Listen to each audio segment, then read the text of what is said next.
Our next speaker is Congressman French Hill from the great state of Arkansas. It's always an honor. I always say it's always an honor to welcome our next speaker because he is such a distinguished public servant and a longtime friend of Coptic solidarity and an advocate for both the economic stability and human rights. Congressman Hill represents Central Arkansas and is now serving, I believe, his sixth term or seventh? Sixth term in the U.S. House of Representatives. He currently serves as chairman of the House Financial Services Committee. Please welcome the Honorable Congressman French Hill.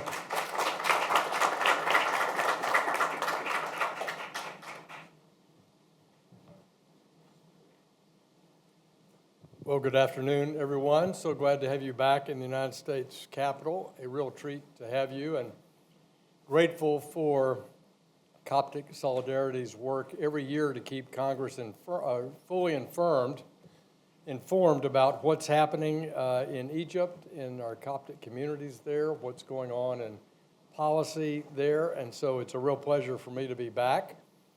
I bring greetings to you from St. George's Church in Little Rock, Arkansas, the home to our Coptic community there, and such a pleasure to have the faith well represented in my home district.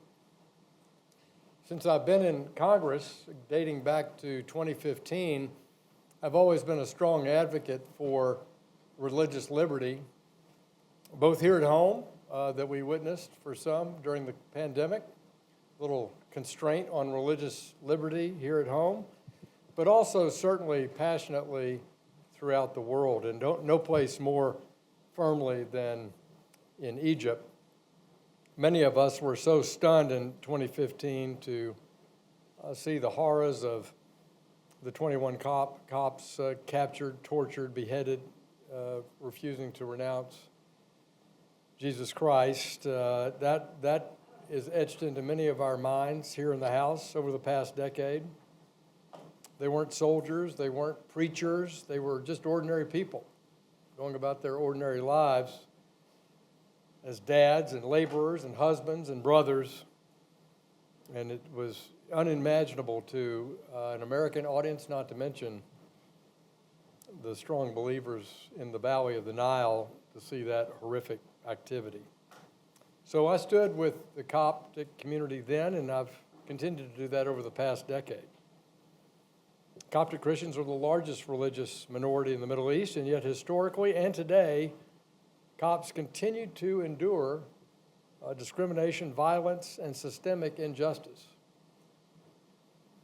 On June 1st, I was encouraged to see President Trump honor Global Coptic Day. It's a positive step at the White House. We always are grateful to President Trump and his engagement, as you just heard, with President El-Sisi and on religious liberty generally. The president's been great.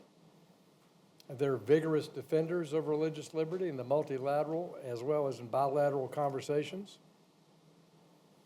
Here at home, he established the Religious Liberty Commission, signed an executive order to advance establishing international religious freedom as a foreign policy and national security priority, spearheaded a coalition of 29 countries dedicated to confronting religious persecuting and defending the inherent dignity of all people to have that liberty of their faith belief globally.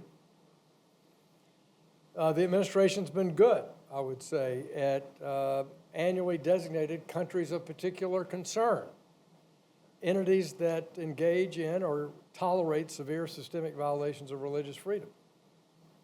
The President's Faith Office and Department of Justice Religious Liberty Commission have worked in tandem to continue to identify further challenges to religious liberty, both domestically and abroad.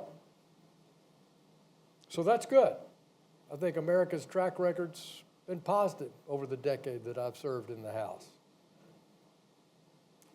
And we've engaged with, on a bilateral basis with Egypt. But we continue, and I have to ask all of you to, be faithful with us as we continue to press the government in Cairo for actions, not just words. Where you see religious freedom concerns added to our bilateral conversation. That's good. But turning the heat up through the International Religious Freedom Commission, I think, is one of the most important things that we can do. And we're not seeing the trend like I thought it would be 10 years ago. I thought we would see more concrete evidence on the street in Egypt. Because I appreciate President El-Sisi's, we've talked about this every year we've been together, his personal commitment at saying the right things, setting the leadership from the top on religious liberty. He's done that consistently.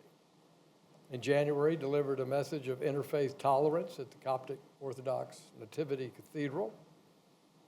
In March, at Al-Azhar, the Grand Imam emphasized the need for interreligious dialogue, a great example set when, back in 2017, when Pope Francis met with the Grand Imam, and that encyclical on interfaith dialogue and religious,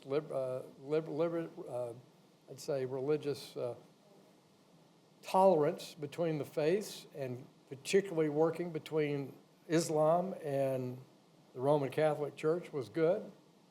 So these are all important messages sent from the top, and we can't ignore those, and we should applaud them, and I do applaud them.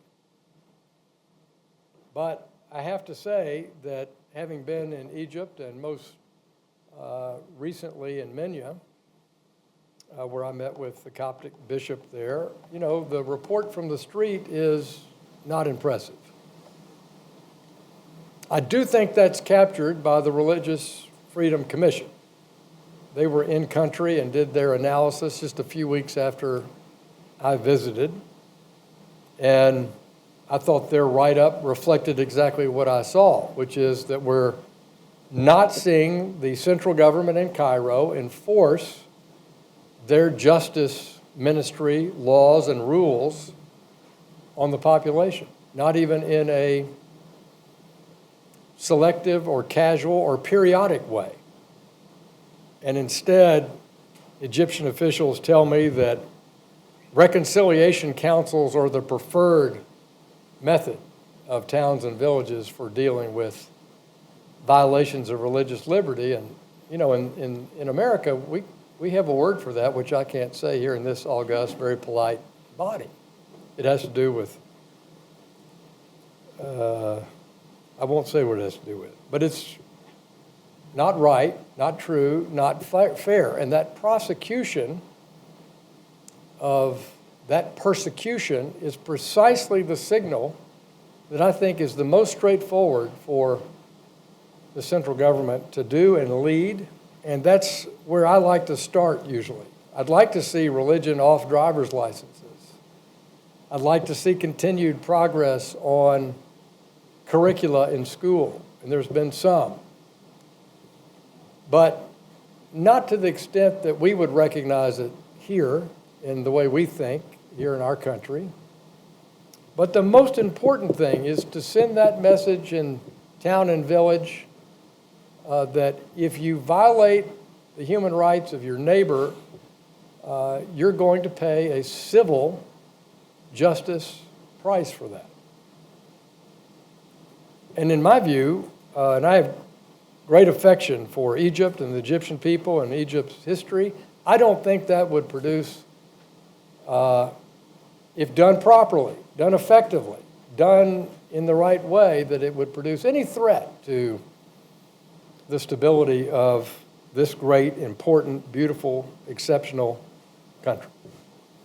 So here in the House, you'll see us continue to hold the International Religious Freedom Commission to task for telling it like it is in these countries. We will hold the State Department and the religious freedom leadership in each administration, hold them to task to make this an important bilateral priority of the United States. And that is my commitment to you. I was pleased in the 2026 annual report at the Commission that Egypt was placed on the department's special watch list. I think that's important. I think it sends a diplomatic message that's critical. It's one step before one goes on the more strict countries of particular concern. But that's a place to start.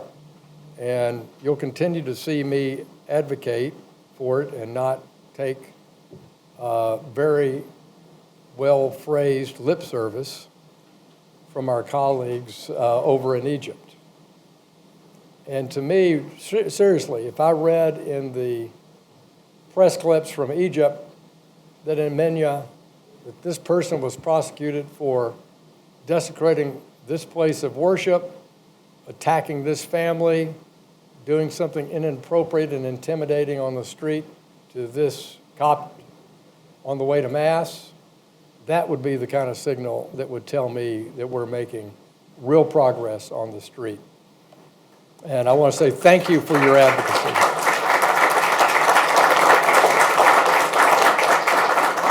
Just know here in the House, this is a bipartisan and strong concern of our members, and that when we travel, whether it's to Nigeria or to any other country where we have these strong, visceral concerns, know that we're speaking out. I could have closed my eyes in several meetings in Abuja one day a couple of years ago, and I would have thought I was back in Egypt. And Nigeria is a tough place right now, and they have their own internal strife brought about by Islamic fundamentalism that is working against the government, no doubt, and the provincial governments in a murderous, horrific way. But it's a deeper problem than that there.